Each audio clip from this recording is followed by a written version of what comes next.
paano ginagastos. Unang-una, wala silang business para malaman yon. Dahil ang confidential, kaya nga yan naging confidential, dahil hindi mo dapat alam yun. Pero, may mga pera ng bayan na dapat alam natin kung paano ginagastos.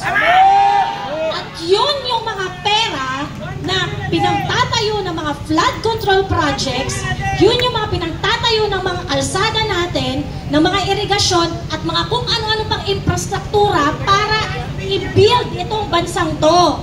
Ikaw, Bongbong Marcos, inabuso mo yung salitang nation building nung eleksyon. Putang ina mo, wala ka palang balak na buuin tong bansang to.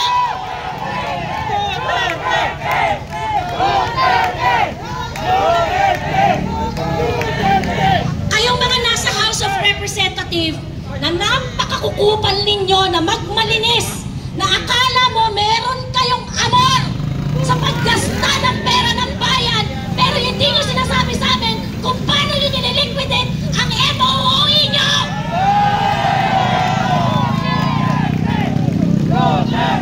Para sa'yo yun, Martin Romualdez, Bong Gonzales, JJ Suarez, na sangkaterma ang kaso mo sa ombudsman, nagsinungaling ka pa, kumuha ka pa ng clearance, kunwari wala kang kasong putang ina mo ka.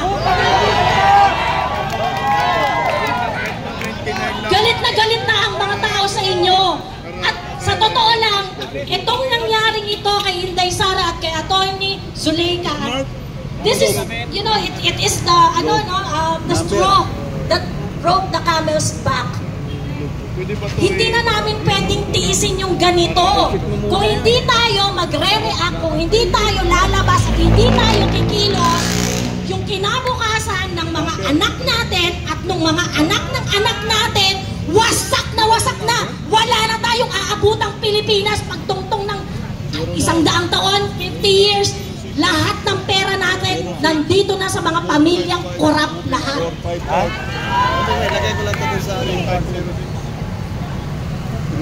Nakakalungkot po na nakakalungkot na ang hirap-hirap i-explain sa mga tao kung gaano ba kalala yung sitwasyon natin.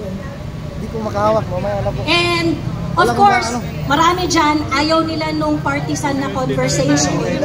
Pero ngayon po nagsimula na ang hudyat ng pagkilos. And so, ngayon ganito tayo karami. Dapat we take it as a life mission. We take it upon ourselves na tayo mga nandito, i-convert natin ang ating mga kapamilya, ipaliwanag ang tunay na problema ng Pilipinas. Kasi ang tunay na problema, hindi alam ng mga kapwa natin Pilipino kung ano ang problema. At ang problema, yung korupsyon at yung mga buwaya sa House of Representatives na walang pakialam sa paggastos ng pera natin, araw-araw namin pinagpuputahan sa pamamagitan ng malinis na pagtatrabaho, pagkatapos sila, gagastos lang nila sa mga kabit nila.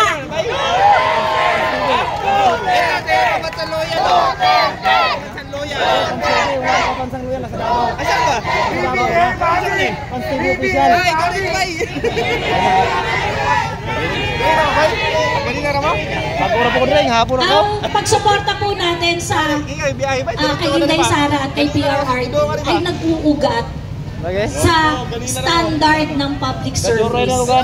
Nakita natin lahat na uubra pala na mag-deliver ang mga politiko natin, na meron palang mangyayari sa bansa natin, na pag nagdesisyon ka at inisip mo ang kapakanan ng mga Pilipino, meron pala tayong magandang magagawa.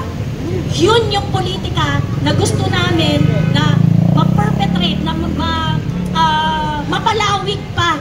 At ito ang maging standard ng bawat Pilipino sa pag-tweet. Grabe ng tao dito mga babayan. Sa mga susunod na eleksyon, sa mga susunod na mga panahon, desisyon. Yan o, tinan yung mga kababayan dyan sa labas o. Sa gitna, sumisigaw. Nagpapasalamat po ako sa oportunidad na binigay niyo po sa akin na makapagsalita at mailabas ang talagang galit na nararamdaman ng mga kagaya ko.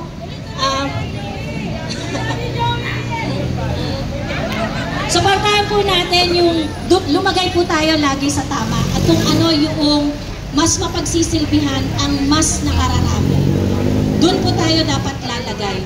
Doon po tayo dapat sa prudent spending, paggamit ng pera ng bayan na kung saan mas higit na mapapakinabangan ng mas nakararaming Pilipino.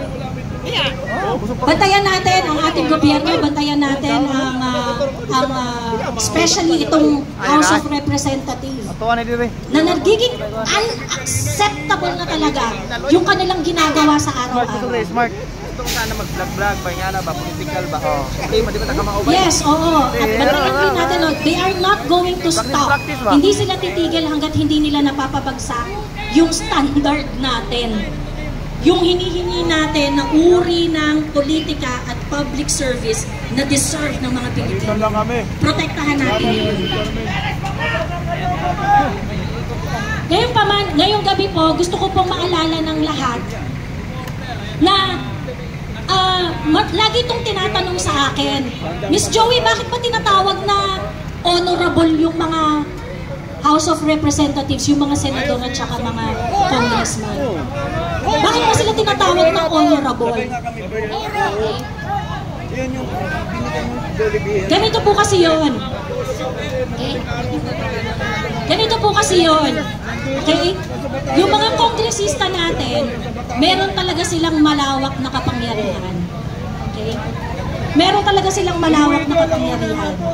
At ang naglilimita sa kanila ay ang honor na protektahan ang kapakanan ng mas nakararaming Pilipino. Ginagawa ba yon ng mga buwaya dyan sa House of Representatives? Hindi! Busy sila na pabagsakin ang mga kalaban nila. Ipasara ang SMNI, pabuyin ang KOJC, ilagay si Atty. Zuleika sa Women's Correctional, ipahiya si PRRD sa walang humpay na inquiry sa mga bagay na naintindihan na ng mga Pilipino na matagal ng panahon na inaprubahan na ng mga Pilipino ang war on drugs ni PRRD, issue pa rin sa mga tanga. Ang tatanga ninyo, animal! Kapukin ang ina nyo! Sa lahat ng makakarinig po at sa lahat ng makakabutan ng mensaheng ito, kung ang inyong congressman ay naging daan para sa ganitong kababuyan sa isang institusyon na supposedly ay lugar ng great debates, yun po yung House of Representatives. Kaya nga kayo honorable dyan mga putang ina nyo. Kasi dapat nag-aaway-away kayo para pag-isipan kung ano ang mas makakabuti para sa amin. Hindi kung ano ang mas ikayayaman ninyo. Mga buhaya kayo! Duterte! Duterte! Duterte! Duterte! Duterte! Duterte! Duterte! Tangina nyo! Tandaan po natin, ngayon, sana makaabot po ng mensaheng ito, tandaan po natin, ang tunay na problema natin ngayon sa lipunan ay hindi alam ng kapwa natin Pilipino kung ano ang tunay na problema. So, sa kabila ng inyong pagpapayaman sa inyong sarili sa pamamagitan ng kaalaman, na alamin kung ano ang sitwasyon natin, isa po sa mga assignment natin ngayong gabi ay pag-uwi nyo sa mga bahay-bahay ninyo, kausapin ninyo ang mga pamilya ninyo, kausapin ninyo ang inyong mga dire-diretso na tayo. Dire-diretso na! Oh, dire-diretso na tayo.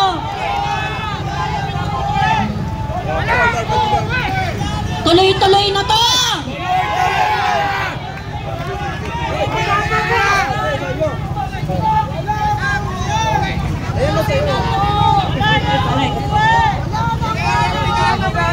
Tangina mo, Triganis! Wala na uwian to! Magparami tayo kausapin ninyo ang inyong mga kaibigan, katrabaho, kapamilya. Kasi kung hindi natin gagawin to, at hahayaan natin na magtuloy-tuloy ang ganitong uri ng pamamalakad sa bansa natin, in 2 years, in 3 years, o kung 2028 umabot tayo doon, pare-parehas tayong mamamatay ng dilat sa kahirapan. Yun lamang po. Maraming salamat ulit sa pag-invite na po sa akin na magsalita kahit medyo biglaan. Palagpakan po natin si Miss Joey Cruz at ang kanyang sinasabi, hindi mo pera yan!